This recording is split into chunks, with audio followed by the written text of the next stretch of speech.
Welcome to Andy and Ari on 3, presented by Wendy's. Huge day of college football. Texas A&M has just finished taking knees, Ari, in College Station. This was basically two games, Texas A&M and LSU.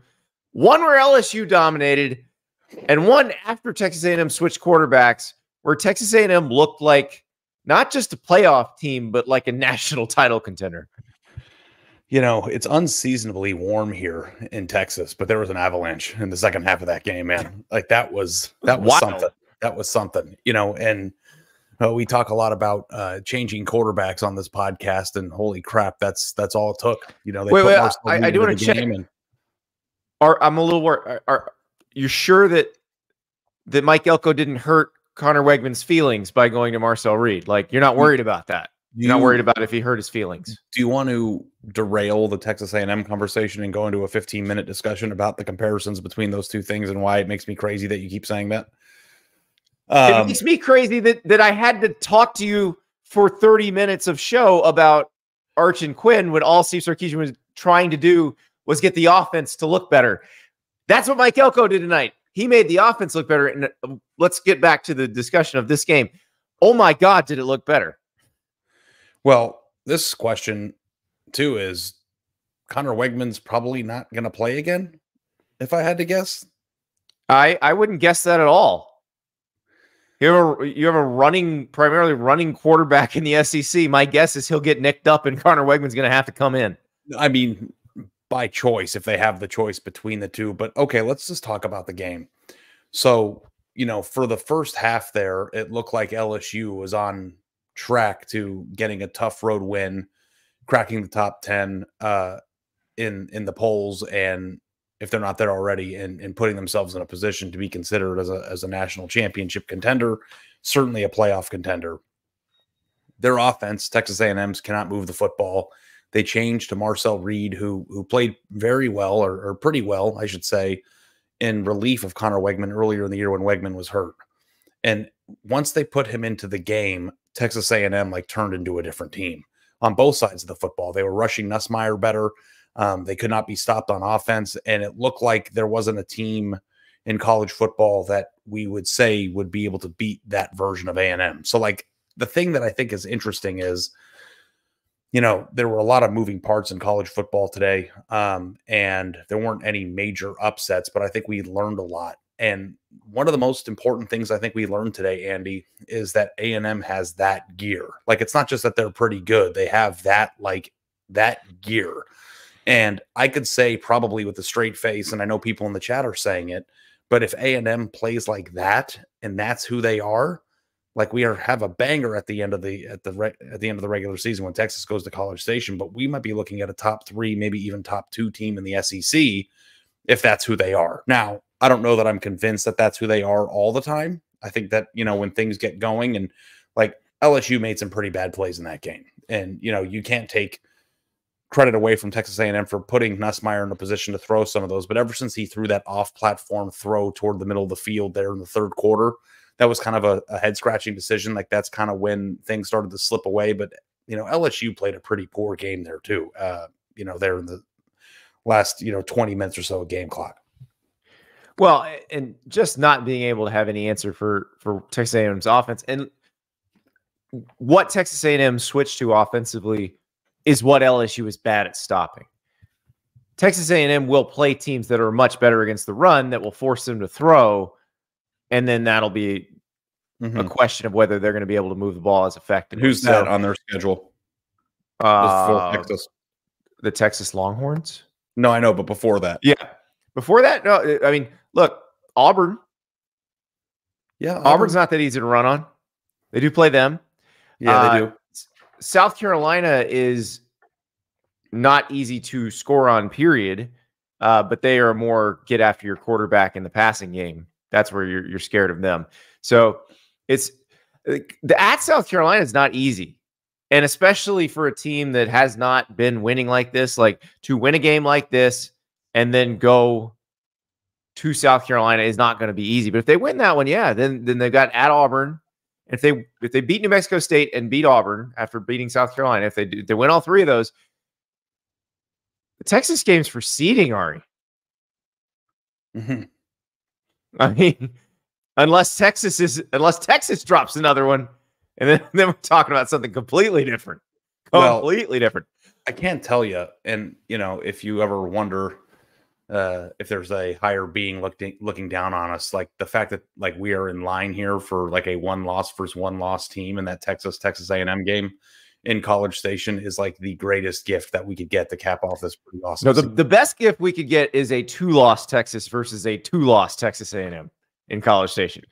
That would be if it was an elimination game. Yeah. Yes. But just like the electricity in the air, man, there was no place I'd rather be. So, I guess we have some games that have to end in wins before we get to that point. But like, so I had a crisis too, because we do the top 10. Or I do the top 10 at the end of every Saturday night.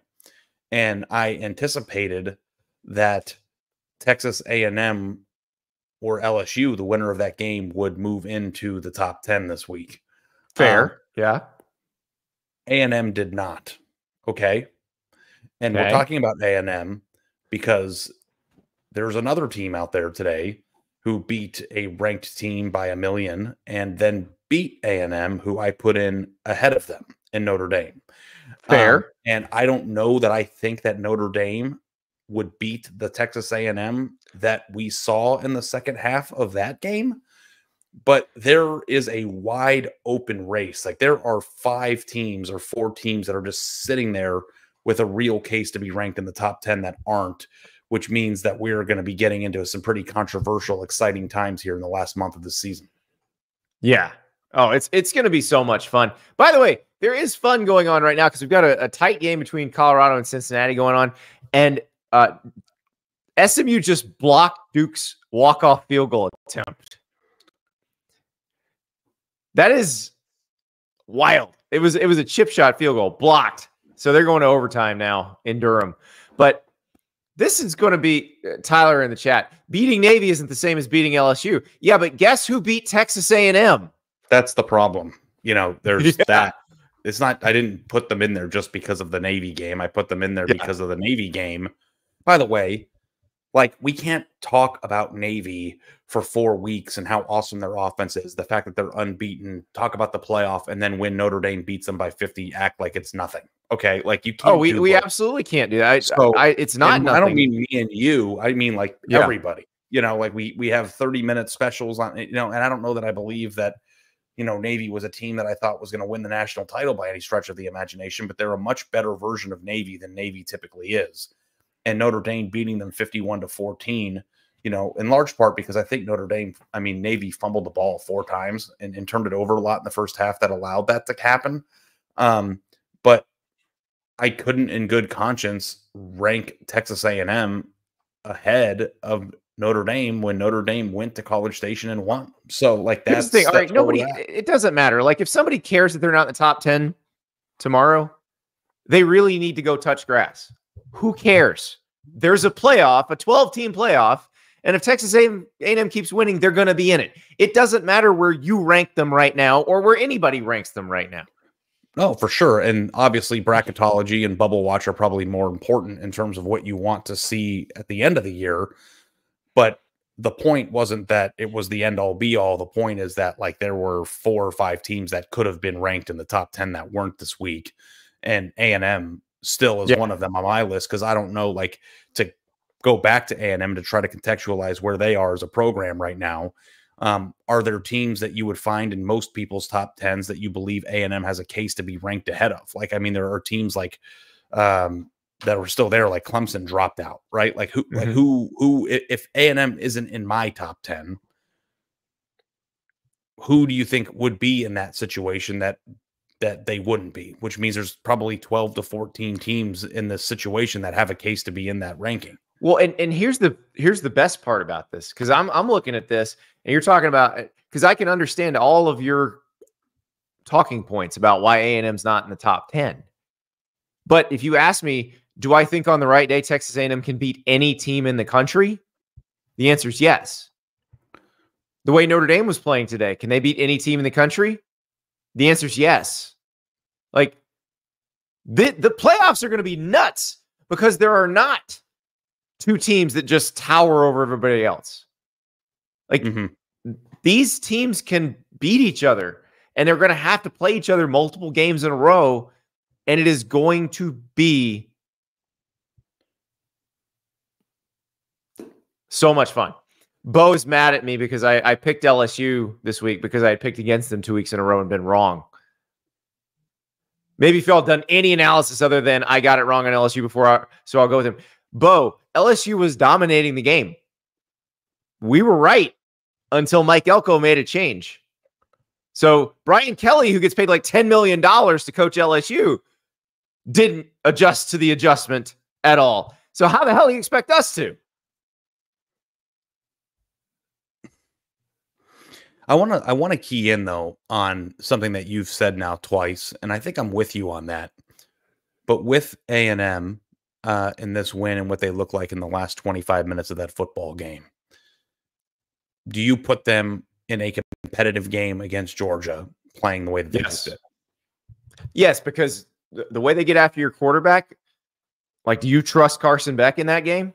Yeah, Scorton's an animal. I mean, we're talking about a first-round pick, too, that just is terrorizing people off the edge there. Their defensive line is the one thing that we knew about A&M coming into the year, right? Like, we knew that they were going to have one of the best defensive lines in the country, and they're a menace. And then you add in this electrifying quarterback who, you know, is really, really good with his legs and, you know, made a few really good passes in this game, he too. Threw a dime, that one down the seam. That one dime down the seam in the middle of the field was one of the best passes the entire Saturday.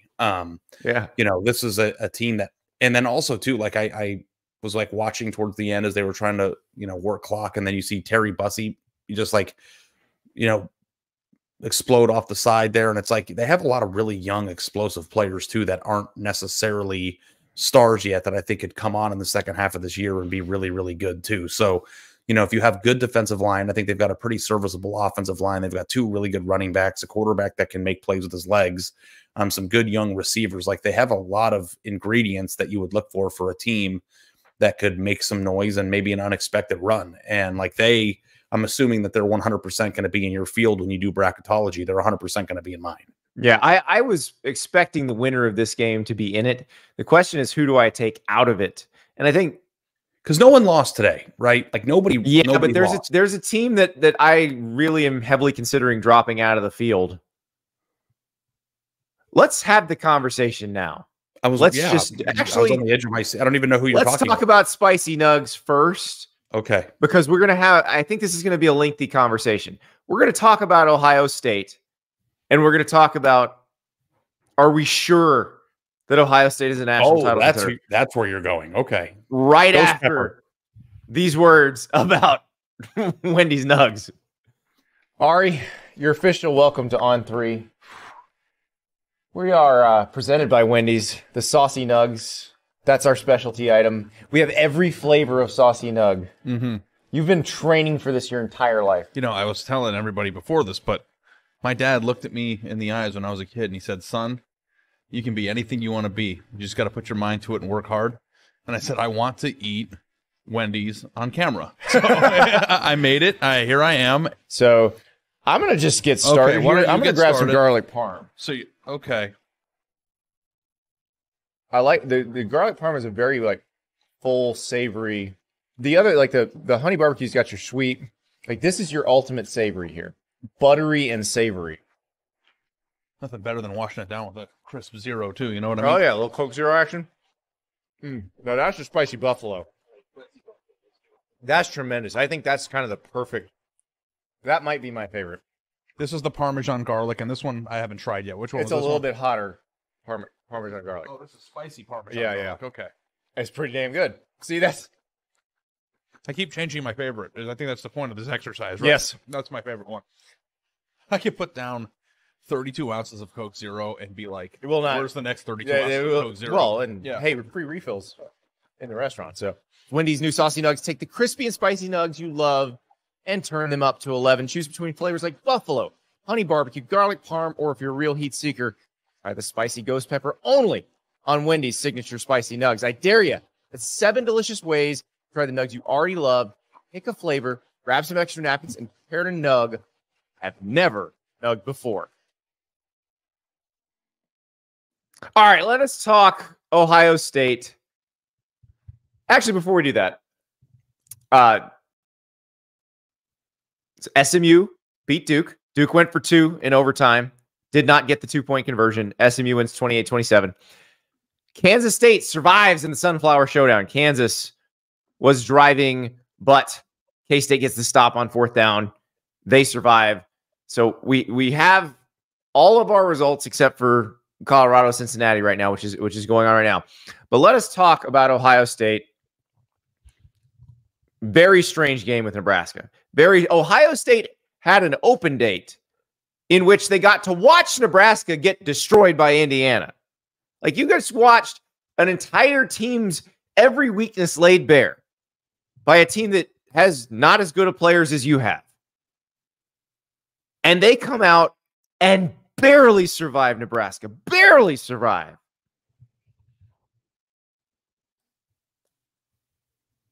I was waiting for your take that I've been. This is where you talk. Yes. No, but no, I don't want to talk. I want to hear your take. What's the take? The take is, are we sure they're a national title contender? It's not a take, it's a question. Oh, I thought that you were implying before the break that we were going to get a Ghost Pepper Nug take, that you were going to drop them out of your bracketology tonight. Okay, who do I take out to put Texas A&M in? If that's them, I'm very curious. I don't hate it. I mean, do I take out Notre Dame? Can't do that.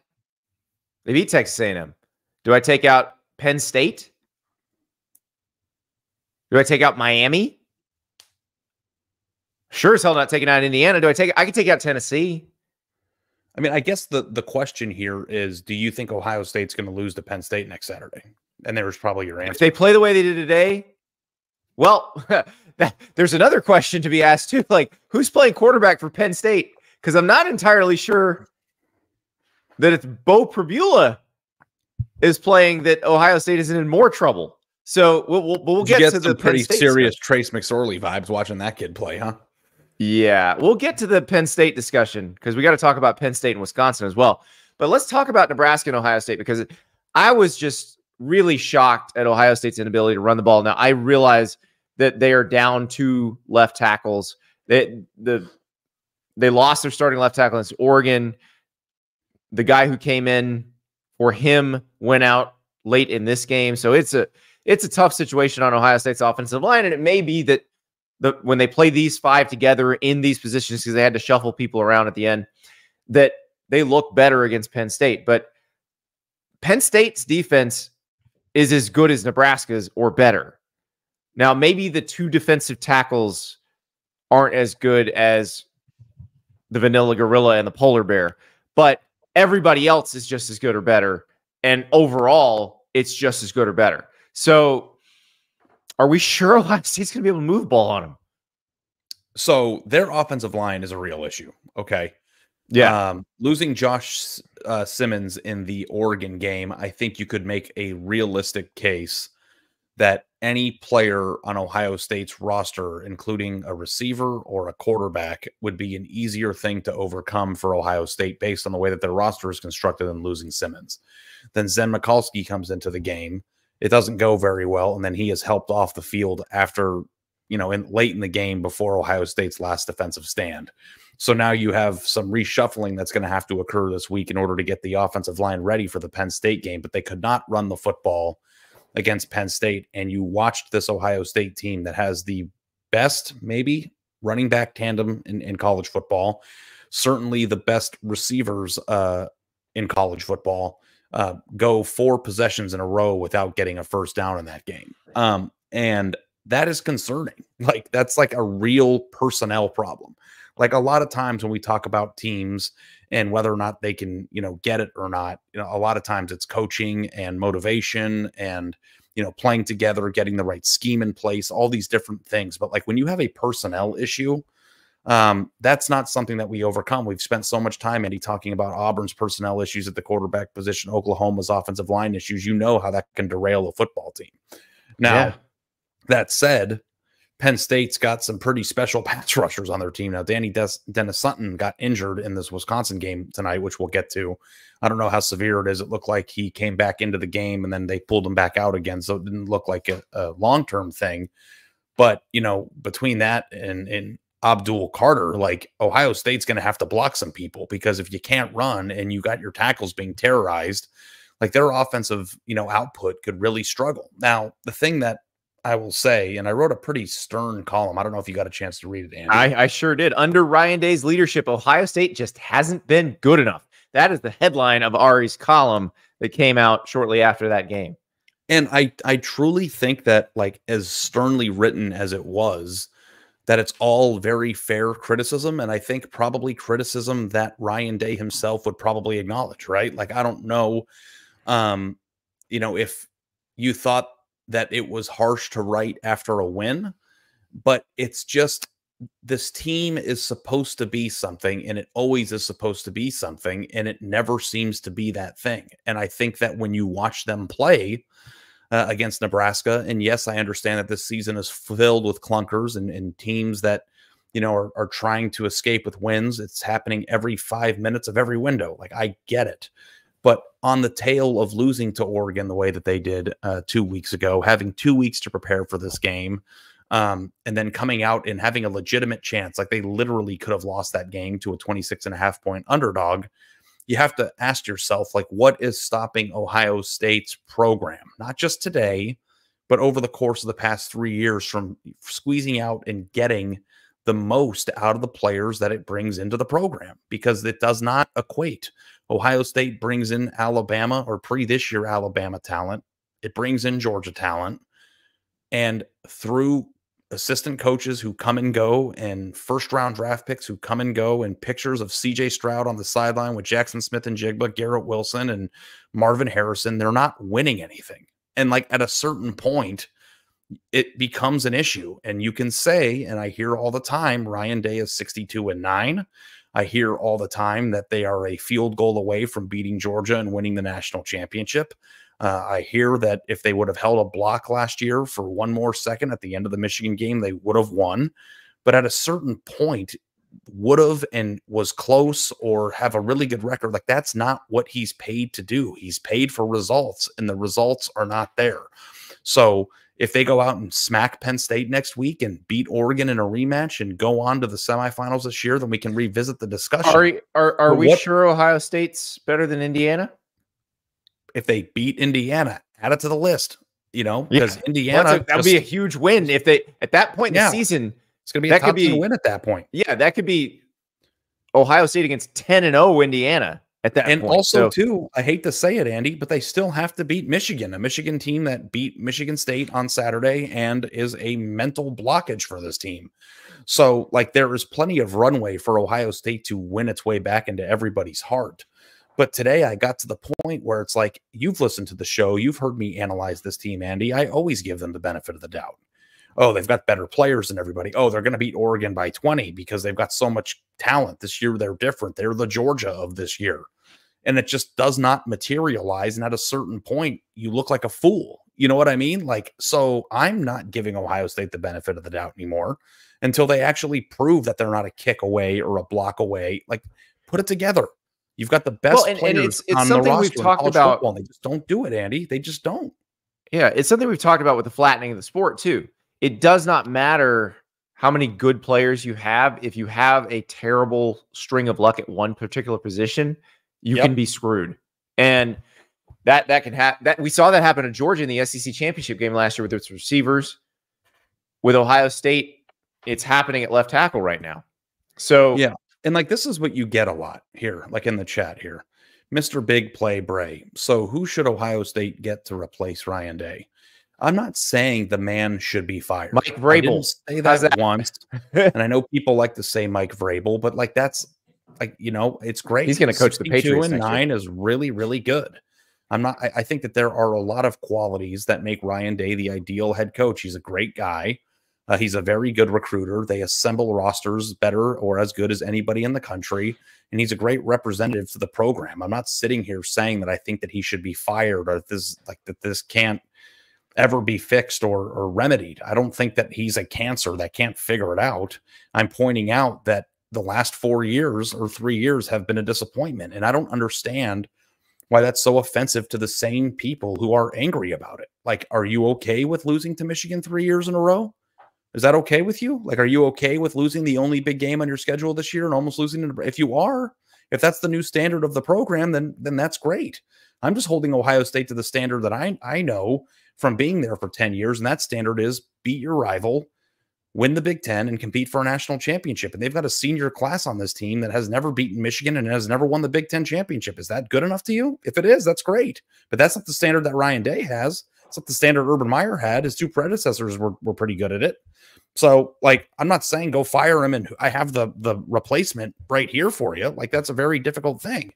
But it's a very interesting dynamic because you have a coach that has he has what it takes in terms of roster assembly. He's a likable dude. People want to play. He wins the games he's supposed to win. He wins all the today. games he's supposed to. He has never lost to a team that was not ranked in the top 12.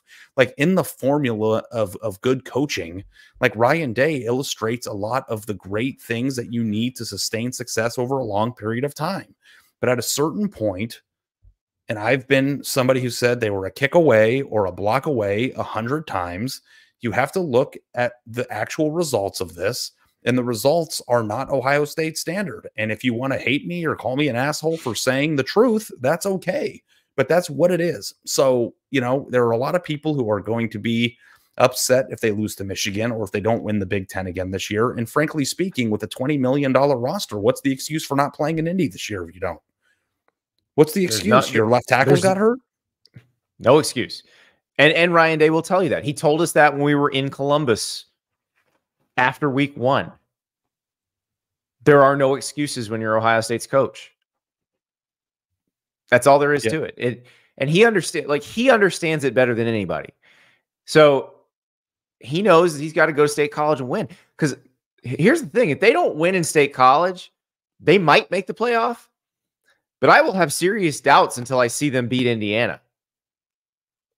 Because Indiana's a wagon.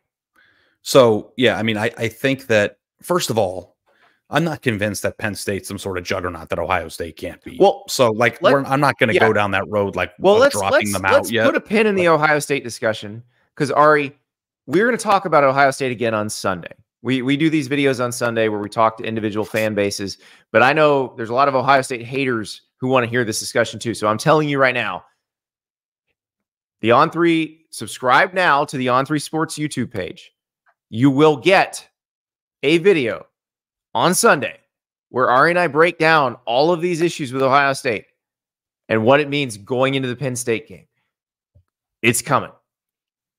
We got to talk about Penn State, though, because they're in a very interesting position, too, coming out of the weekend. But first, let me tell you about JLab. JLab is gearing up for college football. Some of the top talent in the game, from Travis Hunter, who has 2 touchdowns already tonight, by the way, to Ohio State's Will Howard and Quinshon Judkins. These football stars embody JLab's core values of innovation, performance, and excellence. Just as JLab pushes the boundaries of audio tech, these athletes redefine their sport with skill and dedication. Whether you're traveling to watch your favorite team or streaming the game on your mobile device, JLab has you covered. Find the blue box at retailers near you or visit jlab.com. Beautiful, luxurious, affordable, high-quality headphones, your kind of tech. Go to jlab.com. Ari, let's talk Penn State, because Penn State, Wisconsin was a high grab-ass game early on. Drew Aller goes out right before halftime. Like, there's the shot of him getting walked into the locker room just before the half, and you're thinking, okay, they're just trying to get him in there early, get him some extra treatment because they're on defense right now. He's probably coming out to start second half. He does not come back in. It is the Beau Pribula show from there on out. Did you see him exit the field, what he did on those way out, by the way? He was yelling at somebody, like in the midst of the Wisconsin band. Yeah. He dropped a hard F there, but he's fired up. Like, you love to see a young man fired up. Yeah. Well, you were fired up watching Beau Pribula because it's electric. They move the ball a lot better with Beau Pribula. I just know. So, like, I've covered a lot of the Ohio State, Penn State clashes in Happy Valley. And, like, a lot of times Ohio State won, but there were times where they didn't. And I know the exact type of quarterback that has given Ohio State issues in the past. And like Trace McSorley is that dude. And I don't know. He's the one who beat them. Yes. And like, I don't remember this 100%, but I also think that like they both wore the same number. So maybe that's part of the reason why. Like, did McSorley wear 9? You'll have to look that up for me while I'm talking. I believe he like, did. Yes. It was the same exact vibe where it's like a very athletic, quick kid who can get out and make plays with his legs, is tough, can make the throws when people are open that they need to make. And it's just kind of like a thorn in your side where it's like, if you make a mistake or you're out of position, this is a guy that will move the sticks on you and do it over and over and over again until you go crazy. And like, also, can I point out, we've seen Penn State have a situation with a backup quarterback where they're like, you're the running guy, you don't get to throw. And then he gets himself in a situation where he can throw, and turns out he can actually throw, except Will Levis didn't get that situation until he went to Kentucky. Yeah, that's funny that you bring that up. But yeah, so I don't know how severe Aller's injury is. It looked like while they were zooming in on him on the sideline, he had like very positive, like funny, laughing, like body language. So it didn't strike me as somebody who was devastated that he wasn't going to get the play next week. So I would assume his body language very different than Connor Wegman's body language. Yes, his body language was like, I'm good. So I think that, you know, my anticipation would be that Aller is the starter next week against Ohio State. But you know, Penn State didn't really do much on offense for the entire second half. And then I felt like Wisconsin had a very hard time stopping them in all facets of the game. Now, that pick 6 in the third quarter, you know, flipped the game. I think it went from 10-7 to 14-10. And that kind of made Wisconsin feel like, hey, maybe this one's slipping away. And then Wisconsin's, you know, defense had a harder time containing Penn State's offense. Maybe that's just what good teams do to other good teams. They just wear them down until the dam breaks. But Bo Pribula was like making plays the entire second half. He had a nice touchdown pass in traffic. You know, he was moving the sticks with his legs. You know, gives you some opportunity to do some creative things with Tyler Warren back there. Like, I don't know that I felt like the offense got worse when he was out there. I think it got better from the production standpoint. I think it definitely did. Now, you bring up a legitimate question, though. Was that a function of him being the one running it, or just the dam breaking because that's how Penn State operates? And I would accept either answer at this point. I don't know that there's a correct answer right now based on what we know, but I'm very interested to see this game. Steven in the chat, Andy, says, go ahead. Says he can throw. We'll see. I also think that like sometimes college quarterbacks are held to like NFL standards of how well you have to throw the football. I'm seeing a lot of in the chat. Levis is trash. Levis can't throw. No, Levis could throw fine at Kentucky. He can't throw in the NFL. Neither can Trace McSorley. It's huge okay. But you can be a pretty good thrower in college, and that be more than enough because people get more open in college than they do in the NFL. The windows and the time that you get is greater. I don't need to explain to people how it's different to play in the league. That's why there's so many great quarterbacks in college that go to the league and don't turn out to be very good at all. I don't think that the standard of what you need to be as a passer in the college game is nearly as high as what it takes for you to be successful in the NFL. And I think a lot of people make this mistake of, well, Levis isn't having a very good time in Tennessee right now, so he stinks. It's like, no, being a great quarterback in the NFL is just really difficult. In fact, there are 32 starters in the NFL and half of them suck. So like, that's just the way it is. So like, I don't know what the, you know, game plan will be for Penn State or whether or not they make a switch there. I wouldn't anticipate they would do that. But I think that Pribula, from what I saw, can throw well enough to beat Ohio State if they get their offense moving and, you know, get themselves into this Penn State, Ohio State low-scoring affair. I think that would be more than enough to go out there and win that game. Yeah, if Ohio State is struggling to block in the run game the way they were today, this game is going to be a slog. And it really probably will come down to who makes fewer mistakes than the other team. And that's fine. I'm happy. Like, you give me a nice November Big Ten game like that, I'm in. I'll take it. So yeah, I mean, this is what it's setting up to what this game had promised at the beginning of the year. And I'm super excited to see that Penn State has gotten here. You know, I think the most irony of ironies here would be that, like, I have always put Penn State in the crosshairs whenever talking about the expansion of the playoff and how they don't have to be better to do it. But like, wouldn't it be crazy or something if Penn State won the Big Ten this year? Like how much it would, and would have made the 4-team playoff if it was still 4 teams. Yeah. Like, because that's I don't know that that's impossible. I think that it's not. There's a chance of that. So I do think that we've all kind of just been like, Penn State hasn't played anybody. Their time is coming. Every year whenever they play these big games, they end up losing them. The narrative that exists with Ryan Day exists very much so with James Franklin as well. And you're going to have a team. 2 teams in a game next week where both coaches are going to be desperate to win a game like that. But Penn State, I think, has a very good defense, and they've got some pieces, on both sides of the ball that make them a dangerous team. And, there were times where it felt like they were going to lose to Wisconsin this afternoon or this evening. But then there were times where it's like they were never going to lose that game. And, Penn State, I think, has, been better than everybody they've played by a pretty wide margin. And Ohio State's coming in off of a loss in a pretty terrible game on Saturday, and they're going on the road. And I wish the game was at night. It's at noon next week, but it's going to be an awesome experience for both teams. It is going to be so much fun. Now we got to talk about the other 2 undefeated teams in the Big Ten because they had very interesting games today as well. Well, interesting results. One game was interesting. The other one was not in the least. But before we do that, let's talk about Panini America.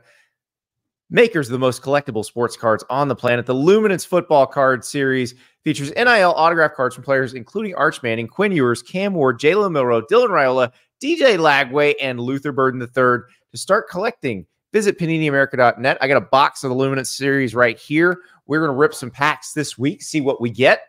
Ari has an autographed Caleb Downs card already. Yeah. And I ripped another one of them, and I got this here. It's a Michael Penix autograph. That's not an NIL player. I'm trying my best to get this to zoom in, but it's a crack. I got it. I see it right now. Very nice. Autograph here, number to 75. It's very, very cool. And just the potential of hitting a lot of the stars that are still in the sport too is like kind of fun prospecting in the NFL that, you typically see with baseball cards that you're able to go get these guys before they're drafted in the NFL and earn their college uniforms, and you get your auto and get them in the sleeve. Well, and I saw Panini just signed Vernell Brown III, who is a 5-star player committed to Florida right now. So they're getting a bunch of the future stars that haven't even gotten to college yet. Like we said, they've got younger players like Arch Manning, like Dylan Raiola, like DJ Lagway. Like it's pretty cool to be able to get those cards now. Yeah, no, absolutely. And just being able to sleeve them up, put them away, and collect them, and wait to see how these kids turn out. And, when they become NFL draft picks and stuff, they're super awesome collectibles. And honestly, Andy, I don't know how many boxes you've opened or if you have opened any of them yet, but like the whole feeling of just ripping wax is just a really awesome experience. And it makes me feel do like it when I was a kid with the wax packs that had the gum in them. So, man, just, yeah, I don't know that there was any gum by the time I was a kid, but, the fact that too, when you open these cards, Andy, like there's a chance that you can hit something that's worth a lot of money too. Like it's just a really exhilarating experience. And, if you love football, you love investing in the future and holding on to things and collecting stuff. It's the perfect, like all my interests are all met when I'm opening sports cards. And that's the reason why it is the nexus of all of your hobbies. Think all about at once. Yeah, literally all of them. Except Ari has a wax fetish, and we love it. It's more of a foil fetish now. No, these are foil packs rather than wax packs. But yeah, Ari, let's go to Bloomington, because for a second there, I was a little worried that Indiana was going to have a letdown game after Nebraska, after College Game Day showed up, and then the pick six happened. And I'm like, nope, they're not letting down. Not going to be a letdown game. Yeah, well, I kind of feel like that's the theme of Saturday in general, of like all these places where you think a team could be subject to a letdown and nobody actually letting down. Like the Indiana-Washington game is an example of it. I think people thought that Penn State-Wisconsin was a letdown potential, or maybe not letdown, look ahead. There were a lot of trap spots. I think that BYU and UCF was one. I mean, UCF was actually favored in that game. I don't want to give away our entire show here, but there were a lot of situations where, Even Miami with Florida State in a rivalry game. If you take your eye off the ball, you could trip. And all these teams not only avoided the letdowns, but won pretty convincingly, which makes doing the future projections a little bit harder. But like Indiana is just good. And I don't know how many games they have to win for people to catch on. I think most people are now, but I watched the majority of that game and they looked like the much better team. Like this isn't a fluke. This isn't, they had a backup quarterback in there and Taven Jackson did really well. Like, didn't light up the score sheet by any stretch of the imagination, but was efficient and protected the ball for the most part and did a really good job. Like they've got really good running backs. They've got really good receivers. Their defense gets after you. And like, you don't get to 8-0 by fluke. It's the best start since 1967. And I think only the third time in Indiana school history that they made it to 8-0, which is pretty crazy. And really the big joke among the Indiana fans over the years has been 9-Windiana. When do we get to see 9-Windiana? Well, probably next week. They're at Michigan State. They should beat Michigan State. They might not, but that is probably when you're going to see 9-Windiana. But the thing is now you can legitimately talk about 12-Windiana because like I think they're going to be favored against Michigan. And again, watching Ohio State today, had Ohio State played Indiana today and played the same way they played against Nebraska, Indiana would have won that game. Yeah. So this is kind of an interesting, maybe on topic veer, but a veer nonetheless. When you and I were doing the pod a few years ago, I remember we were theorizing with the conference expansion. Do you remember this conversation where we talked about will a job like Purdue ever be a more interesting or more desirable job than a job like Florida State if you're in the Big Ten versus the ACC? Right. Or a job like Kansas State where they've traditionally won, well, I guess, not in the 80s, but traditionally won in their conference. Yeah, just going to a place that wasn't viewed as a destination job in a power conference like the Big Ten or the SEC.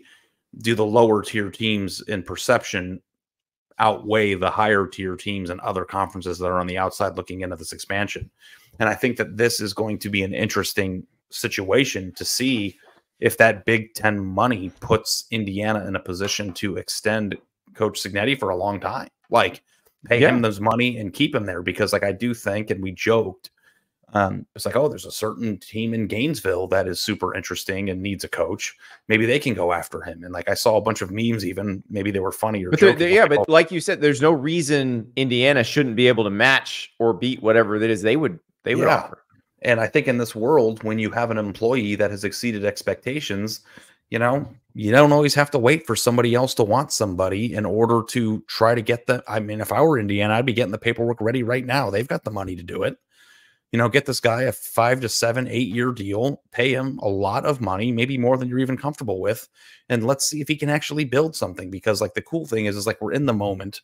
We're loving Indiana's, runway here. Like what if Indiana beats Ohio State? I would have thought that was impossible a month ago. I don't anymore.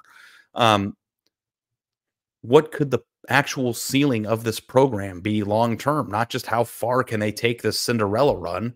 What could Indiana be? And actually having a coach and remember, he's already going after 5-star recruits. Like he's not already around on that front either. Yeah. So if you're Indiana and you're in a position where you have a coach that's going to be sought after by big time programs, use the Big Ten money that you have right now in order to solidify this man being the leader of your program for a longer stretch of time. Because the thing that stinks too, and I saw it happen to Arizona last year, it's like when these lower level teams that, have blips every 5 to 10 years of one good year, whenever they have that coach, they get taken so quickly. There's never any staying power or ability to build off of anything. There's no momentum. And I think that's part of the reason why some of these teams have these like peak seasons where it's like, okay, remember that time that Indiana was good in 2024 and 2021 or 2031, and then it's just like a joke? No, like, this guy's got it. I think, if Brent Venables can get an extension last year, then why can't this guy get one now? Like, I think you get ahead of it. You put yourself in a position where you keep him, you shut down the noise of all the other people that are going to want them, and let him try to build something long term at a place that people think is a stepping stone job. And I actually think that he's the type of personality that want to do it. Well, and the other part of it is you don't have the pressure. Like somebody's going to get, if Florida makes a change, somebody's going to get that job and they'll immediately be under intense pressure. Like go win the national title right now. You know, Kalen DeBoer got the Alabama job. Congratulations. Now better win every game. And now they've lost 2 games and it's like the world is ending. Coach Siggs doesn't have to deal with that. It's sort of the same thing we talk about with Mark Stoops, although if we have the conversation, we'll have to have a conversation about Mark Stoops a little later in the show. But you don't have that pressure to win the national title. Like if you follow this year up with an 8 or 9 win season, nobody's going to be too upset about that. Yeah. And you're still going to get paid like everybody else. And do you think that Indiana would have a better chance of getting Juju Lewis if he was signed to a 6-year extension? Like that's the other thing too, that like I don't know that they're going to get him either way. I think it's amazing that they've gotten this far, but you know, part of me too is like if you're a 5-star recruit, and I think about this too with the 5 stars that you know have been visiting Colorado. It's like that's cool, but are you sure the coaches that you're going to play for are going to be there in 2 years? Like if you know they are, then, you know, selling somebody on being the foundational piece of a rebuild or a construction of a program is a hell of a lot more compelling than somebody who could get hired away in a year or 2 years. Juju Lewis, by the way, this Julian Lewis, the 5-star quarterback recruit who is committed to USC, and I still think he may wind up at USC because the job may be open at USC. The quarterback job may be open, and Lincoln Riley has a pretty good history with quarterbacks, but he is on a visit to Colorado tonight. Colorado, by the way, up 24-14 at the beginning of the second half on Cincinnati. So who's got a better chance of being their head coach of their current program in 3 years? Curt Cignetti at Indiana or Deion Sanders at Colorado? I need to see Indiana re-sign Curt Cignetti to a giant contract right now, because until I see that, I'm not going to assume he's going to be there because everybody else is going to want him too. But if this is a podcast, we're fun. I always got to preface it like that because, you know, I like to take things off the rails. But do you think he's going to be the head coach of Indiana next year? If Indiana will pay him, because I think there's going to be some schools that offer him a lot of money. So they better pay him. Pay this man his money. Exactly. Thank you, John Malkovich. Let us move to the other undefeated team in the Big Ten. Oregon beat the snot out of Illinois. Illinois is a good, well-coached team, and Oregon demolished the Illini. Like that's what we were thinking we were going to see from Ohio State against Nebraska. That's what we got from Oregon against Illinois. They treated Illinois the same way they treated Purdue last week. Yeah, and I think kind of it's just this is the ascension of a team that's hitting on all cylinders right now. And funny enough, next weekend they're going to Ann Arbor for the Michigan game. And that before the year was supposed to be one of the 3 or 4 best matchups in the entire Big Ten. And now it's like, God, Michigan's going to get destroyed. You know, like they are in a position where they're clearly or feel like they're clearly the best team in the Big Ten. It seems all but a certainty they're going to be in Indianapolis in year 1 to represent the Ducks in the Big Ten championship game. And, you know, what looked to be like a pretty difficult schedule before the season started turned out to be quite easy for them after the win over Ohio State. Now, obviously they haven't done it yet, and they still have to go to Washington. That game gets weird. You know, maybe things are different with the body clock going to Michigan. I'm not going to talk myself into that. They get Maryland at home, and Wisconsin is just not good enough to play with them. So I don't anticipate they will lose it this year in the regular season. Yeah, I not if they're playing the way they play now. And then, you know, there's talk that Jordan Birch may be able to come back from his injury. Not that they've really missed a beat in terms of pass rush. Mateo Uyunglele has been great. I mean, it's been interesting to watch them evolve, because after the first couple of weeks, we were worried about them. You know, they were in a fourth quarter game against Idaho, and they were really in a fourth quarter game against Boise State. And they shuffled their offensive line around a little bit. They finally found the 5 they like, and it seems like since then, everything has just taken off for them. Yep. And I said after the Ohio State game that they were my new favorite to win the national championship, and nothing at all has changed. Well, one thing changed. Georgia did what they did at Texas, and that scares the hell out of me. But still think that Oregon's probably, worthy of being number one and viewed in the way that, people are viewing them right now. Yeah. I thought that this would be a bad stylistic matchup for Illinois, but I was shocked at how quickly Oregon came out of the gate and just tore them apart. And I thought it might take a minute to get rolling, and then you'd have like a 31-10 final or something like that. But Oregon was up 35-3 at halftime. Like it was crazy. So yeah, I'm excited to see what Oregon does the rest of the way, because they're now, odds-on favorite to win the Big Ten, odds-on favorite to be the number 1 seed in the playoff. Like all of that is in front of them. There's not going to be an undefeated SEC champ. They could still be an undefeated Big Ten champ, and they would be the odds-on favorite to be that one. So, and I wanted to mention this stat because I thought it was interesting, and I kind of lost track of it. But I guess Dillon Gabriel, who threw for 291 yards in the Oregon win Saturday, surpassed former Hawaii quarterback Timmy Chang for NCAA career passing yards. He now has 17,236, Gabriel does, and the record for most career passing yards during a college career is Case Keenum, who holds the record with 19,217. And like, there is a chance that Gabriel will become this year, especially if they play a lot of games in the playoff, most, or the record holder for most passing yards in a career. Yeah. I think that would, I think it is amazing. And, he found the right situation for him. Obviously, Oklahoma was not. I think we know he made the right choice there. And the marriage of Dillon Gabriel, who, remember, Oregon's where he always wanted to play, but they didn't give him the time of day coming out of high school. So the fact that he's getting to kind of live out his dream, Marcus Mariota was always his idol. He's wearing number 8 at Oregon. Like, it's really cool to watch. All right, before we get to Oregon's opponent next week, because we do need to talk about Michigan, who made a quarterback change going into the Michigan State game and wound up winning the game. We got to talk about Prize Picks. So I made a Prize Picks play, a 5-square Prize Picks play this week. It did not go well for me. It was a $5 play to potentially win 70. And I felt good about it, but sometimes it doesn't always work out for you. But here's the thing I want to tell you. If you're not already playing Prize Picks, which is the most fun daily fantasy game in America, if you use the code Staples, you can play $5 and get $50 instantly. So if you did this play that I did, which was Jake Retzlaff, the BYU quarterback, more than 215.5 passing yards, that worked out for me. I said Henry Parrish Jr., the Ole Miss running back, would have more than 1.5 touchdowns. He did not. Blake Craig, the Missouri kicker. I'm just going to stop playing kickers at this point because it doesn't work for me. Every time I do it, it goes badly. But if you had played this $5 play and lost as a new user using the code Staples, you would have gotten $50 to play with. So you could have put 10 more of those in, and I bet you would have won 1 or 2 or 3. So give it a shot. Use the code Staples.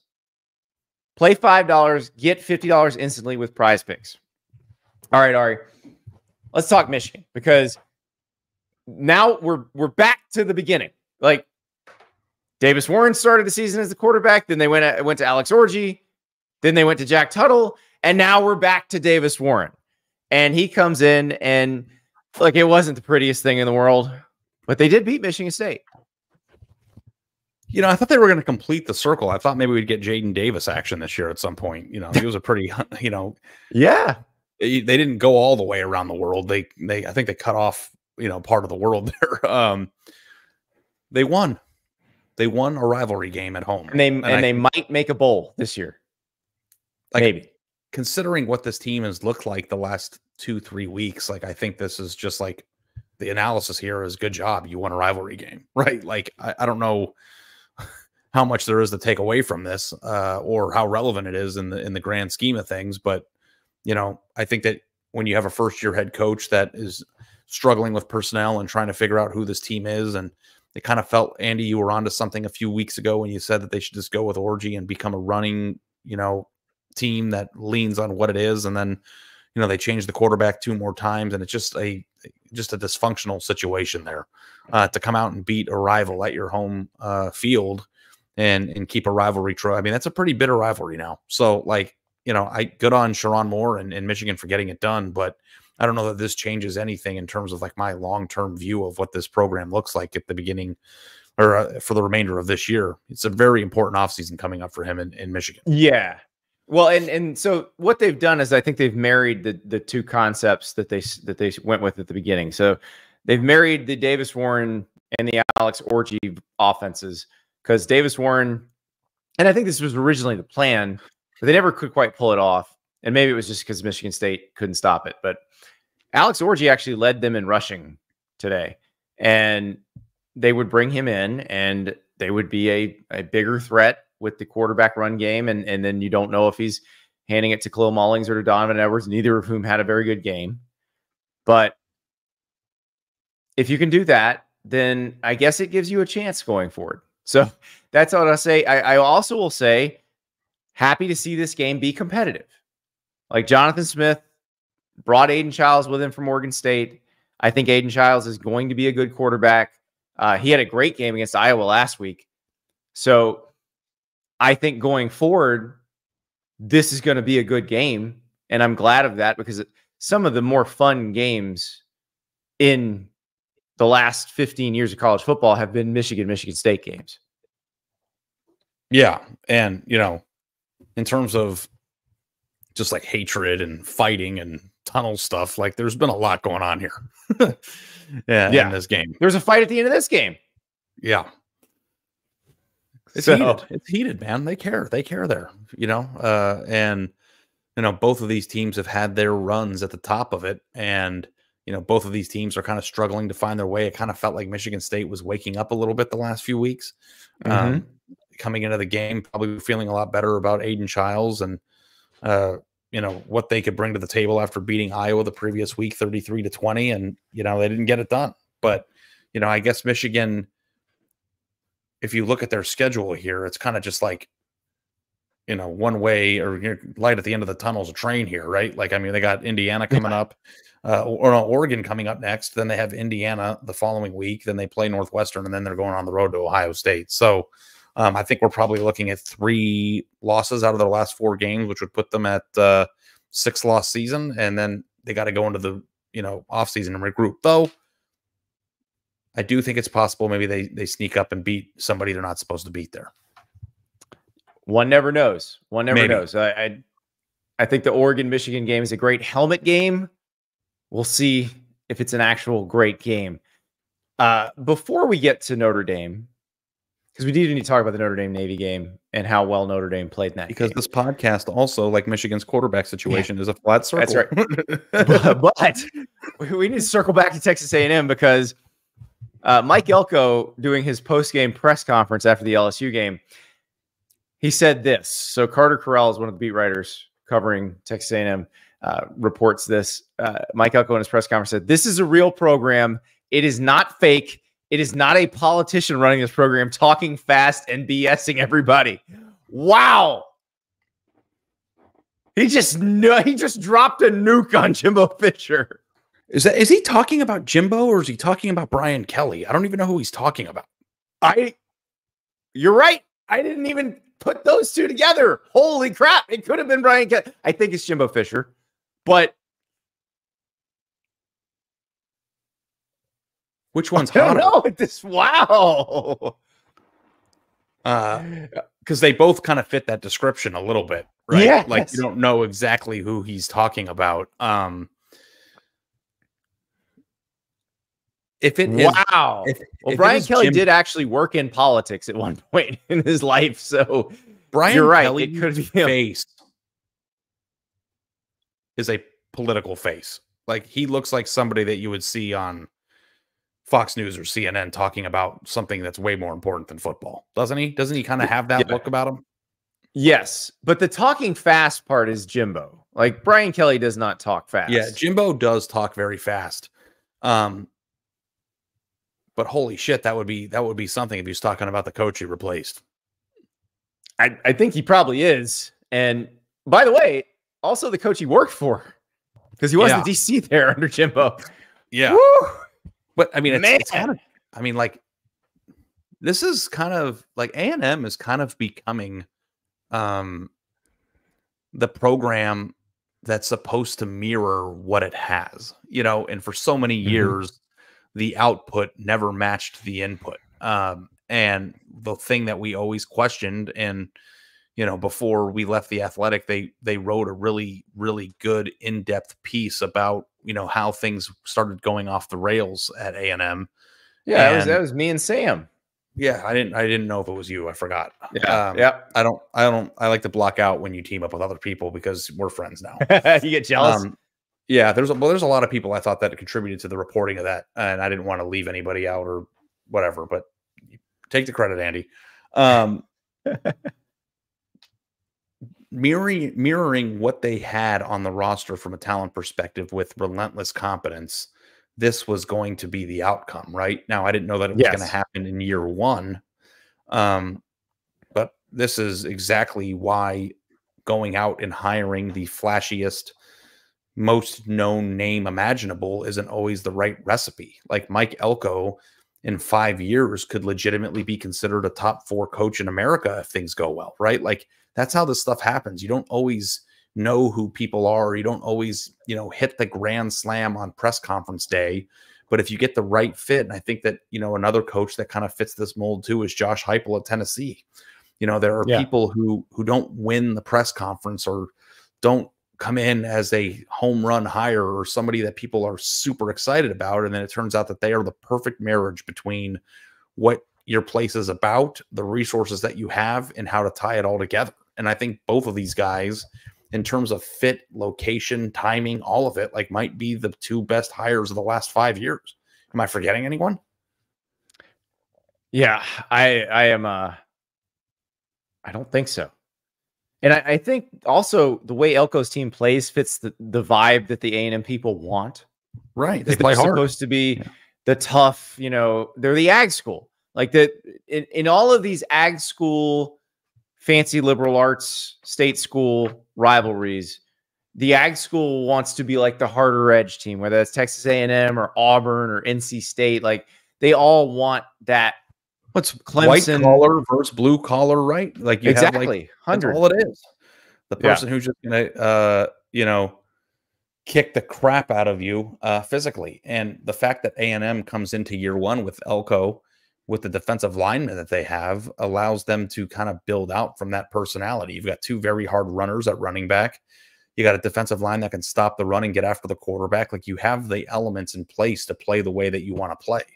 And in a stadium like that, that gets as loud as it does, like, that's a football team that should be taken very seriously. And, you know, the whole discourse about A&M coming into the year was, we do not know what this team is or who they're going to be. We knew they had some pieces, but we didn't know how long it was going to take. And then they lose to Notre Dame in the opener. And it's like, okay, well, maybe this might be a 2-year deal. And it's like, if they win 2 more games, like, they've already matched. Like, what was Jimbo's best season at A&M? Did they win 10 games in 2020 or was it 9? No, 10, they didn't, right? Because remember, they only played a 10-game regular season. Oh, that's right. So, that's right. I don't think they won. So they never won 10 games under Jimbo, right? Yeah. So it's possible. I mean, their schedule sets up really nicely. I know that it does. I still think at South Carolina is going to be tough, just because that it's a talented team, but their ability after the quarterback, I think, probably will make it possible to manage that one. But yeah, I mean, listen, if they win the next 3 and go into the Texas game with just 1 loss, it is going to be an epic Thanksgiving weekend in the whole state of Texas. I mean, it's going to be incredible. So yeah, it's like, too, like, could we kind of put I mean, I don't know. I guess, like, South Carolina's played teams close this year, right? Like, they played LSU down to the wire. Should have beaten Alabama. Yeah, Alabama down to the wire. They got beaten up pretty good by Ole Miss, but I guess you're right. Like, I don't want to assign too much credit. Like, we can't go from. Well, it's also a letdown spot. It's going on the road. It's a classic letdown spot. Like, that's the only reason why. Yeah. But no, I mean, if A&M plays the way they did in the second half of the LSU game, beat down. I don't know that anybody on their schedule is beating them, including the fellas in burnt orange. I mean, we'll get to Texas in a second, but we got to talk about Notre Dame. We talk about environments all the time, and I actually kind of like roll my eyes into the back of my head half the time. It's like, team is going to loud stadium, and then like we talk about it for a few minutes, and it's just like every week the stadium is loud. I actually think, like, in terms of home field advantage of what we're going to see at Kyle Field that day, that like that is the time that you should talk about it the most. Yeah. Now, it was pretty off the hook when they played the last time, and when Texas played there the last time and Texas won. So it's not. Yeah. But I'm saying it's like, always loud there. But did that Texas team that won 10 years ago have a quarterback with hurt feelings? That's the key question. One quarterback whose feelings are not hurt, Riley Leonard of Notre Dame. I almost said of Duke. He doesn't play for Duke anymore. Notre Dame played Navy. This is one where Navy came in undefeated. Navy's offense was flummoxing everybody they played. Notre Dame forced 3 turnovers very quickly. Cashed them, I believe, cashed them all in for points. And this game was over. This game was over before it started. And Notre Dame just cruised to a win. Like, Ari, I think I'm on board with you now. I mean, we were talking about how this was like their biggest landmine left on their schedule, and it was like they won 51-14. Yeah. And like we did when we were breaking down this game, I was like, well, Navy has got a really good offense. And, you know, actually watching the game in the first half, like Navy did hit some big plays. Oh, yeah. You know, when their offense was not making mistakes, it was moving the ball a little bit. But Notre Dame forced them into mistakes that they hadn't made all year because Notre Dame just has better players. But it was easy to analyze and say, yeah, well, Notre Dame, you know, they're not the most explosive team all the time. Navy's offense will really eat you alive and burn the clock. We could see this being a 2-possession game in the fourth quarter. But the other side of the coin was, or Notre Dame would just go out there and out-athlete them. And I just thought that Navy's mistakes were, you know, a lot of them were like fumbles. And I don't know how much you attribute like just putting the ball on the ground with, and like a lot of, I think a few of them were, if I remember watching them correctly, like were just drops. How much that plays into into account there. But like, I don't think Navy played its sharpest game, but I also think that they probably didn't play their sharpest game because the athletes that Notre Dame was putting out onto the field were at a higher level than anything they had seen this year. And, you know, I think that there's a certain class in college football, and as heartwarming as it is to have the United States military having 2 undefeated teams, I think that we probably should have not lost sight of the fact that they're playing against like really, really talented, deep, fast, strong football players that like were put on earth to play football, you know? And this is the result of that. And especially if you turn the ball over a ton, you know, in the first half and don't even give yourself a chance to, you know, make it a game or to, you know, put your opponent on the heels. Like Notre Dame was up by, you know, 3 scores so fast and never even had to sweat. Yeah. No, this was a statement performance by them. Now, look, I still think they need to win out to make the playoff because they have a horrific loss and not a very strong schedule. But the other thing they have going for them is Texas A&M. The more Texas A&M wins, the better that win looks. Also, too, like, I don't know that just because Navy lost to Notre Dame by if Navy keeps winning, wins the American, they're not going to go win the American. Like they certainly could just still go win the American. They've been beating up on everybody. I'm not saying that their season's over, but like if A&M goes into the Texas game as a 1-loss team, and I think you might even be able to make the case, depending. I don't know. There's a lot of teams stacked up right now, but could you make the case that 2-loss Notre Dame still gets in?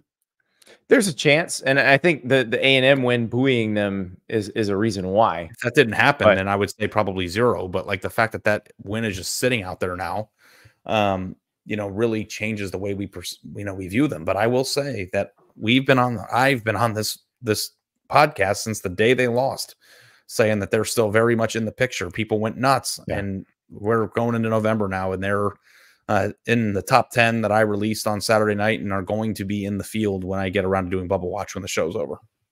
So I'm sure you're going to have them in your field too, I assume, right? Yes. Yeah. They were in it last week. They'll stay in it. So I did say during the week, on Wendy's Saucy Dog Wednesday, my sauciest take was that 2 or more undefeated teams would go down this weekend. I thought Pittsburgh would be one of them. Pittsburgh was not. Mm-hmm. Pittsburgh crushed Syracuse. There were 3 pick sixes in the first half of Kyle McCord. It was incredible. But Liberty came through on Wednesday night for me. Liberty, or by losing, that is. They lost to Kennesaw State. Navy was the other one. Navy was the other undefeated team that lost this weekend. So I got my at least 2. Vegas thought by the end, not when we picked this game, but by the time the game kicked off, that UCF would knock BYU from the ranks of the unbeatens. That could not have been more laughable. BYU hammered UCF. This score was not nearly as close as, or the game was not as close as the score looks. Yeah, you got close, right? You started off 1-0, and then did anybody else lose? I don't think they did, right? Navy lost. Oh, Navy. Oh, you were right. So yeah, but right. BYU did not. I didn't understand. Like, this line flipped during the week. I don't understand Vegas's fascination with UCF. Like, they're not good. Yeah. It really just didn't make any sense. And it went from, wow, BYU's -2. That doesn't make sense, to, wow, BYU +3. That really doesn't make sense. It like swung 5 points. And I guess maybe you just kind of put yourself in a thought where it's like, well, BYU's going from Provo all the way out to Orlando. It's a far trip. They played on Friday night, the last time out, and almost lost to Oklahoma State. The Big 12 is weird. Like, you could probably talk yourself into, this being a letdown spot. This is another one of the letdown Saturdays that didn't come to fruition. And, I think that the one thing that we're all going to have to start to come around to understanding is that Patrick Shaloms is on this team. And this guy is electric. That's my favorite nickname ever for Jake Ratzlaff. That one came out today. I don't know who to give credit to that. I don't know what or 2 for that one, but Patrick Shaloms is an incredible nickname. Patrick Shaloms is if you don't understand, a play on the fact that BYU's quarterback is Jewish, and is very, very good. And he sells BYU t-shirts. Yes. Jake Ratzlaff is his name, and he's really good. He was great. So they had a fairly easy time. They're still undefeated. Iowa State didn't play today, so they're still undefeated. The Big 12 is a fascinating set of circumstances right now, because remember, BYU and Iowa State do not play. Iowa State plays Texas Tech next week. Texas Tech took a huge lead on TCU, and TCU came back and beat them by 1. As we stand now, Shedeur Sanders just got hurt in the Colorado-Cincinnati game. He's getting treated by the trainers right now, but it looks like he's probably going to try to come back. But they're up 31-14. Colorado is in control of the game. They're winning 31-14 right now. So they're still very much in the Big 12 race, because they only have 1 conference loss. That's to Kansas State. Kansas State did survive Kansas. Let's see. Am I missing anybody else who's actually in the Big 12 hunt right now? Well, now, Cincinnati's in it, but they're losing to Colorado, so you got to. They're losing. Yeah. So Texas Tech drops to 3-2. Cincinnati, if they lose this game, will drop to 3-2. So that will leave BYU and Iowa State with no losses in conference play. Kansas State and Colorado with 1 loss in conference play if Colorado ends up winning this thing. And everybody else has 2 losses.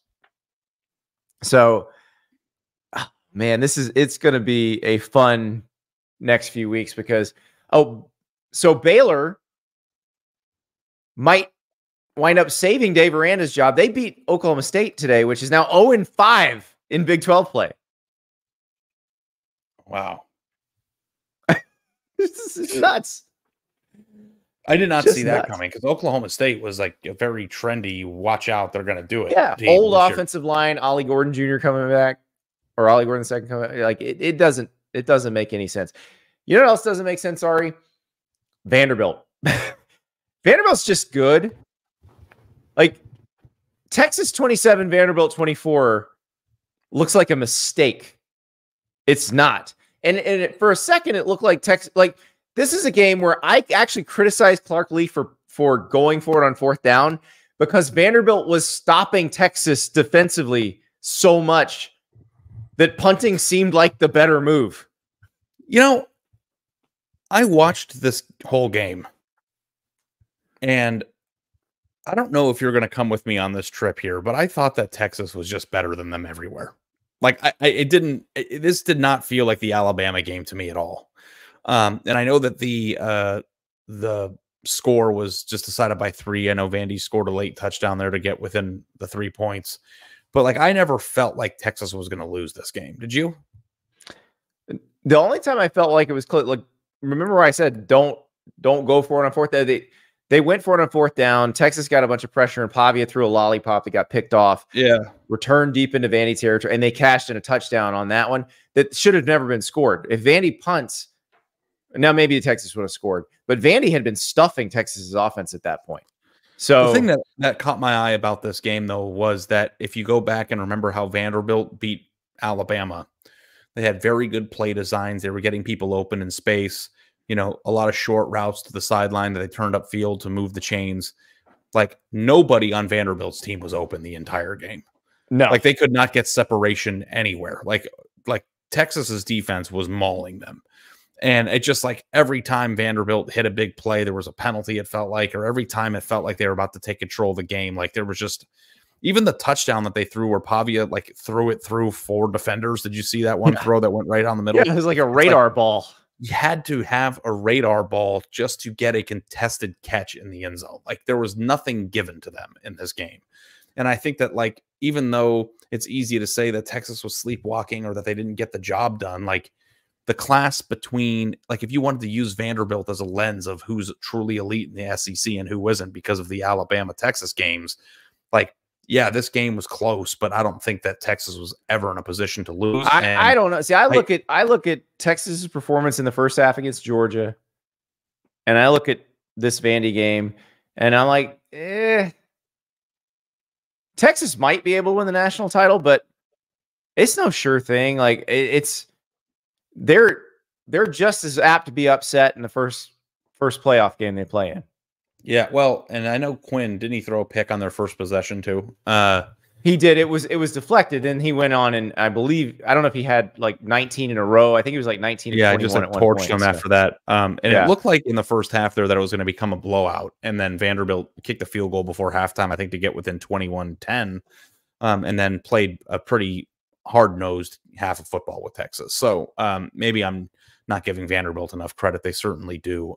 Yeah, I don't think you are. This was a close, like, if Vanderbilt gets the onside kick, there's a really good chance they're going to overtime after a field goal. So Vanderbilt played really well. Texas is not perfect. Like that, the thing the last 2 weeks have shown me is that Texas offensive line is probably not as good as I initially thought it was. Because I thought it might wind up being one of the better, like the best one in the country. And I don't know. Which is crazy because they have a bunch of pieces that are going to be in the NFL draft. Yeah. But so, like, all of Georgia's offensive linemen are going to play in the NFL too. Like, all of Alabama's offensive linemen are going to play. All of Ohio State's offensive linemen are going to play in the NFL. All of Oregon's offensive linemen are going to play in the NFL. So it's not. Yeah, but they're not all Kelvin Banks, though. No, they're not. But he also played against another guy who's going to get drafted in the first round, Michael Williams. You saw how that worked out. Yeah, so I did see how that worked out. It's going to be fun, though. And that's the thing. Like, can you believe we're going to see Kelvin Banks and Nick Scorton? That's going to be awesome. Electric. So it's pure fever. Pure fever. Yep. Yeah, exactly. We're heading toward all of this. Like, this November is going to be really fun. I mean, it's going to start off with, you've got the games of next week, and then Alabama LSU will be an elimination game. Like, Alabama LSU will be a true elimination game, not a pre-elimination game. Like, the loser of that's not making the playoff, and that's going to be fun.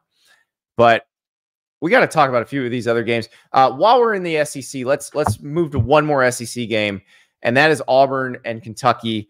One of my Wendy's saucy takes of this week was that Auburn would get its first SEC win. I didn't think it was that saucy a take, and it turned out it wasn't. Kentucky jumps to a 10-0 lead, and then Auburn scores the next 24 points, wins the game, just mauls them on the ground. Jarquez Hunter ran for over 200 yards. You thought Auburn would break through eventually. And they finally do. But it's like Kentucky can't do anything at this point. The beginning of the second quarter to when Auburn took a 17-10 lead. So when they were down 10-0 to 17-0. Sorry, when they were down 10-0 to when they took the lead 17-10, Auburn outgained Kentucky 233-30. Like they absolutely destroyed them during that stretch. And there was no like fight after that. Like Kentucky just laid down and there was nothing left. And I guess like that's kind of, you talking about how Auburn needs to, win this game or to show something for Hugh Freeze. I think that getting a win where it was convincing and like that Auburn was just better than the other team was probably a nice sight for sore eyes for Auburn fans. Yeah, I think it was. And the fourth quarter of that game probably felt great because you didn't have any doubt at that point. Like Auburn was going to win the game. It wasn't going to fall out. The rug wasn't going to be pulled out from under you like in the Missouri game last week. It was going to be a win, an SEC win. Now they got to play Vandy. Diego Pavia has already beaten Auburn at Auburn.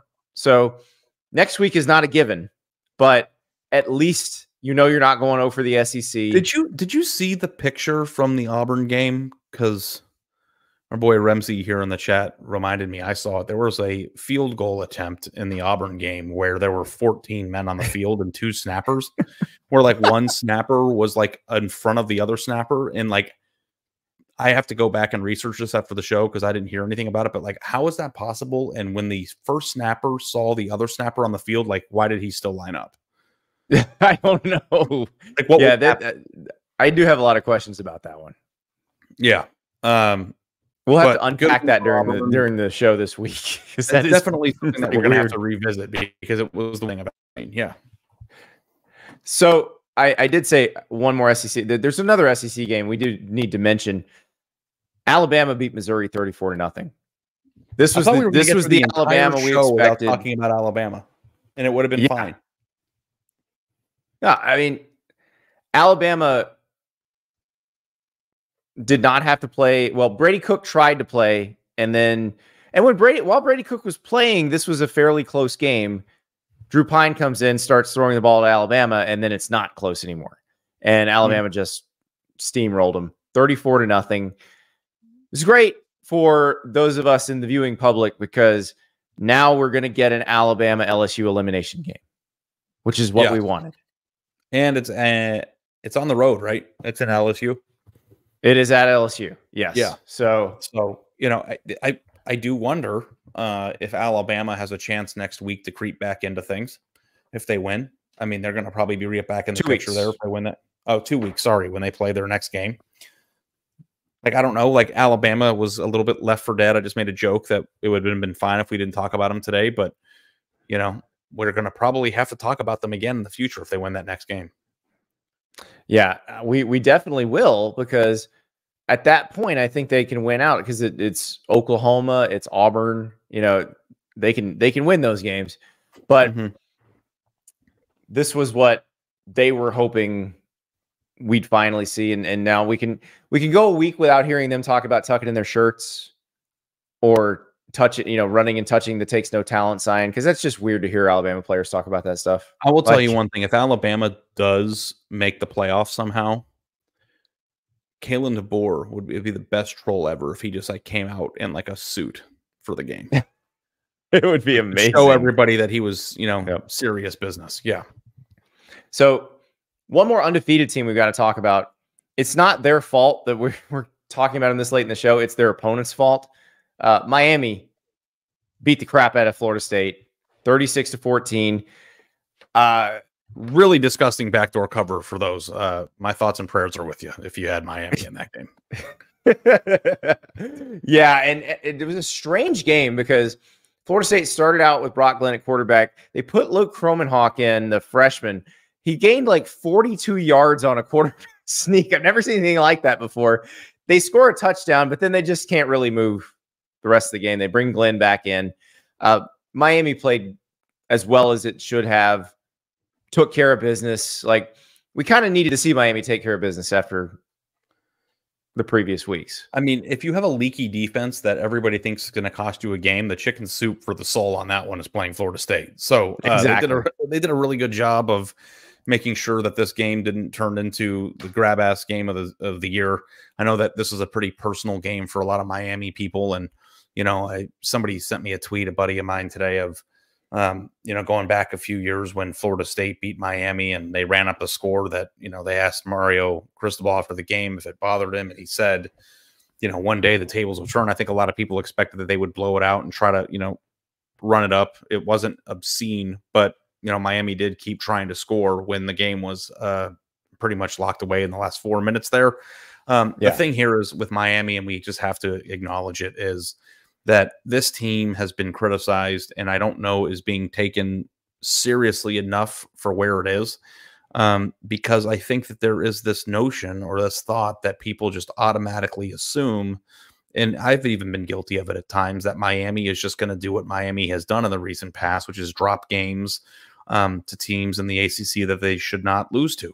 And the last 2 weeks coming into this Florida State game, Andy, you know, they had that thrilling comeback against Cal on the road, and then the shootout with Louisville, the Virginia Tech game that, you know, had a Hail Mary overturned in the last minute. Like, they had 3 games in a row there that old Miami would have lost. And this Miami isn't losing them.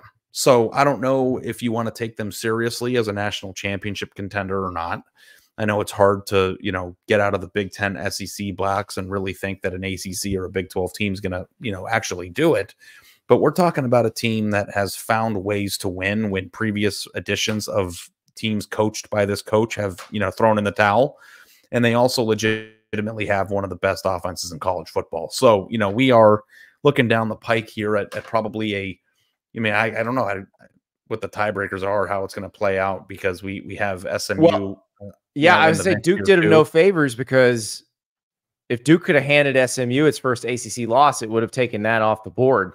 Now you still have the possibility of 3 undefeated ACC teams. So we're going to have to check our tiebreakers. Yeah. I don't know 100% off the top of my head. I think we talked about it. I just don't remember. Does SMU and Clemson play? They don't, right? They don't play. So we do have that possibility. Pittsburgh's still undefeated, but Pittsburgh and Clemson play, so one of them is going to lose in the ACC. Yeah, and Pitt plays SMU this weekend, so that might. Oh, that's right. Pitt and SMU. So right. But we have 4 undefeated teams in the ACC. It does kind of feel like Clemson and Miami are on a collision course, and you know, we'll see how it goes. But if you go look at Miami's remaining schedule, there's no team that pops off that just goes, you know, they are going to lose. No, they should finish 12-0. Like they should finish the regular season 12-0. You never know. Maybe Florida, you know. Florida already played Florida. I think they already beat them. Yeah, I'm an idiot. Yeah. Duke, Georgia Tech, Wake Forest, Syracuse. So unless Kyle McCord has the opposite of the game he had at Pitt. In my brain, Syracuse was their opener for some reason, and Florida was a rivalry game at the end of the year, and it's midnight. Just cut me some slack. It's been a long day. It's all right. That's all right. We do have 2 more games to talk about. One is Ole Miss beating Oklahoma in Oxford.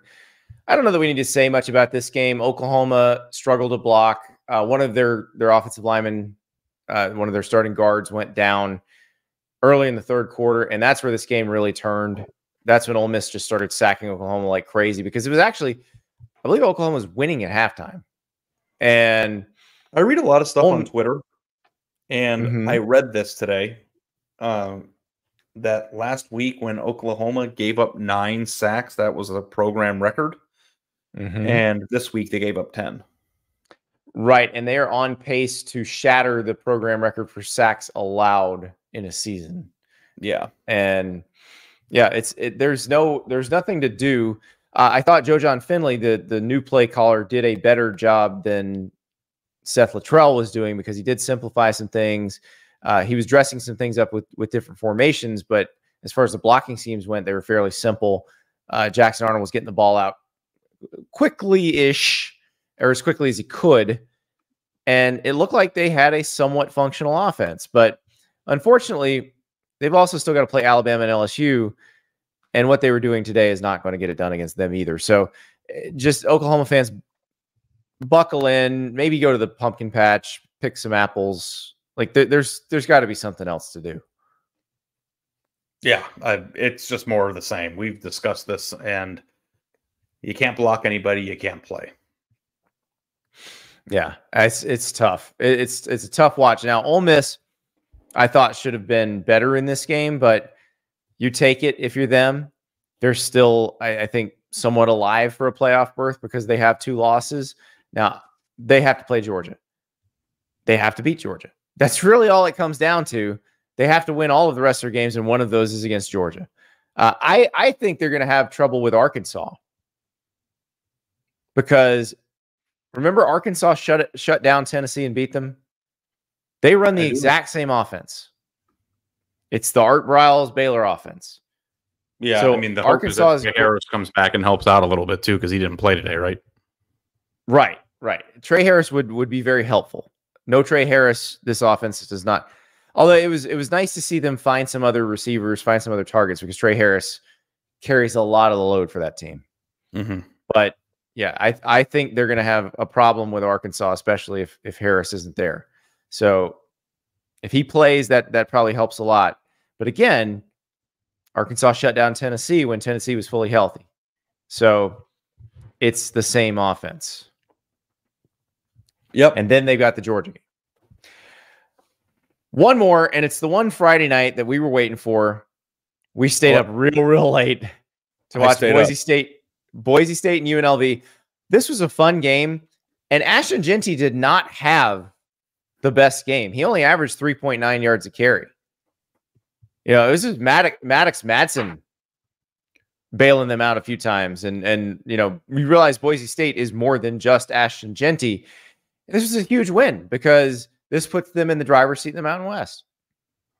Yeah, I don't think that was the score, but it was 29-24. Okay, yeah. And don't ask me why I know that. So I actually thought that Ashton Jeanty was amazing.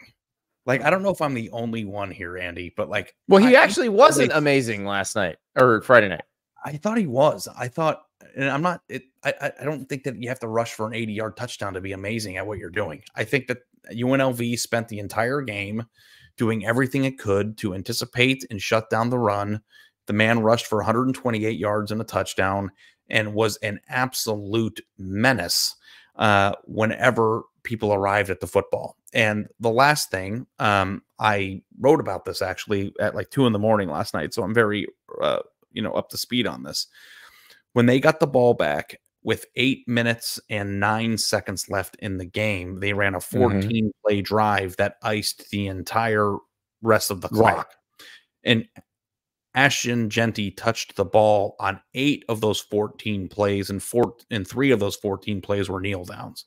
So, like, he didn't have the craziest stats, and he didn't have the freak show 13 yards a game or carry or 5 touchdown game. But when the game was on the line and they were on the road and they needed to shut the play, like, this is the man that carried this team to the win so that UNLV didn't touch the ball again. So, like, for me, like, I think that when you watch the game, you know, you want to see explosive plays. You know, the over was an exciting play because you thought he was going to break off 80-yard touchdown runs. That didn't happen because UNLV is a very good team too.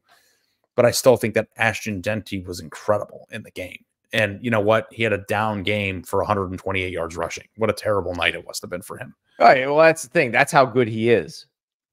He has 128 yards on a touchdown. And we're like, night in the chat, that's his worst game. Is he a top 5 running back of the playoff era? Oh, yeah. Like, yes. Who are you taking over him? Like, I don't even know. Like, Derrick Henry? That's probably it. And only because I know that Derrick Henry just keeps being that person again and again and again. It's like hard with the pro stuff to like get your. But Derrick Henry, if you think back to the 2015 Alabama season, he carried them in a couple of games at the end. Like, here are the ones I came up with, Andy. Okay. Christian McCaffrey, Saquon Barkley, Derrick Henry, Ezekiel Elliott, Travis Etienne, Najee Harris, Nick Chubb, Jonathan Taylor, and Bijan Robinson, and Melvin Gordon. Those are all really good backs, but the season Ashton's having, and also a lot of those guys benefited from not getting touched until they were 3 yards past the line of scrimmage. Ashton Genty's running into 9-man boxes every time and having to break multiple tackles to gain a yard at this point. Yeah. So, and one other thing too, I do want to say, and I don't know if I was just like 2:30 a.m. delirious last night and I like felt like I thought something and I felt like I did something, but like when you think of like group of 5 excellence over the course of the past 10, 15 years, I think Boise's probably one of the first programs that jump in your mind, right? Yep. So I think it's super appropriate as we sit here recording, on Saturday, October 26th into the morning of the 27th, that Boise is in pole position to make the playoff in the first year of this. Because when you think about appropriate representatives of the group of 5 and the programs that have, not only illustrated an ability to play with anybody, but have also had a pretty rough history in this system. When you go back in time to the 2006 season when they went undefeated and were not allowed or not permitted to play in the BCS championship game, like this year with having the best player potentially in college football on your team and a really gritty team, like not only is this team going to make the field, but actually have a chance to prove it on the field when their history showed that they have been undefeated and didn't have the opportunity to play for it. So I think it's an appropriate thing, to put a bow on the pod here, Andy, that Boise State seems to be the team that's going to do it this year. Also very much enjoyed that game and I'm looking forward to seeing it again, but on the blue in December. Yeah. So the one thing I wanted to ask you, and I know we're at 1 hour and 36 minutes and we've got writing to do. One last question. UNLV wins out, beats Boise State on the blue. Is UNLV going to be in the playoff? Well, it's going to depend on what Army does. Yeah, and probably what Navy does too. But Army and Navy obviously would see each other in that scenario. Who's the fifth group of 5 team that's not that we haven't talked about that enters into the picture now that Liberty lost and Navy lost and Navy still There's not one. There's not one. There's not one in the Sun Belt and there's not one in the MAC. It's going to be the American champ or the Mountain West champ, which puts UNLV in because UNLV's got kind of jobbed here the last two. Not that Boise wasn't the better team on Friday night, but that unsportsmanlike penalty at the end on their final drive was just horseshit. That's the second time they've lost on a Friday night on a questionable call, and I thought that UNLV played toe to toe with Boise for 4 quarters and. I don't like being the refs messed it up guy. And, Boise ran the ball down their throat for 8.5 minutes to end the game. So UNLV had plenty of opportunity to get the ball back and try to do something. But I don't want to close the chapter on this team. And I don't know what it is, but I really enjoy watching them. I think they're gritty. I think they're fun. And I still think they have a chance to play Boise and get another crack at it and potentially be the highest ranked. They're not done yet, but they need to keep winning. That's all there is to it. The highest ranked G5 champion that makes the playoff could theoretically be a 2-loss team. Yes. Oh yeah. Because, well, think about it. Tulane, I believe, is still undefeated in the American. So Tulane they could wind up winning. Yeah. So they could wind up being the representative we're not talking about them because they lost to K-State and Oklahoma right off the bat. But if they keep winning and they win the American and for some reason Boise State loses a couple or UNLV loses a couple, I think it's probably going to be Boise State if they keep winning. And it's a very easy path to see a 12-1 Boise State that wins the Mountain West. Or if Army just keeps winning.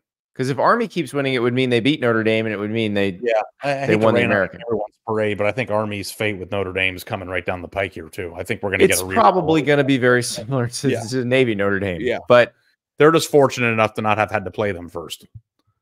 Right. So that's obviously the X factor in all of this. That's the thing that would vault them above where Boise State is. Otherwise, Boise State just has to keep winning. I think as long as Notre Dame beats Army, if Boise State just keeps winning, then Boise State will get in. Now, this is a question in the chat, and I actually was wondering this too. Like, Washington State's only loss is on the road at Boise State 3 weeks ago. Mm-hmm. They can't win a conference because they're in the Pac-12 still. Right, they can't win a conference, so they can't be a conference champion. So now they could be. The way they get in is if they are an at-large. Right, they'd have to be ranked. So you'd really probably have to be ranked 11th or higher to get in, which is going to be tough because their loss to Boise was a blowout loss, so they're in a tough spot. Yeah, yep. No, because they're going to be behind Boise State. So, yeah, they'll get back to it in 2 years when the Pac-12 actually reforms as a conference, or well, I guess next year, because they've already gotten rid of the scheduling alliance with the Mountain West. So next year they'll have enough teams to have an actual conference, and if you're the champion of that conference, then you'll be considered. But they're not there yet. So. What a day. What a day. Didn't have any of the earth-shattering results. As we conclude here, there are 9 minutes and 20 seconds left in Colorado, Cincinnati. Colorado's up 31-17. And I think they're trying to run clock here. So, Ari, it has been a wonderful week of college football. We have another huge week coming up. Obviously, Ohio State, Penn State is the headline game, but quite a bit to talk about this coming week. We will see the coaching carousel might start to heat up. We're getting into November. Halloween is Thursday. It's going to be a lot of fun. Cannot wait to talk about it with you. We have videos on the On3 Sports YouTube channel, so subscribe to that, coming out Sunday. And Monday morning, 9:30 a.m. Eastern Time, we are picking the games. Talk to you then.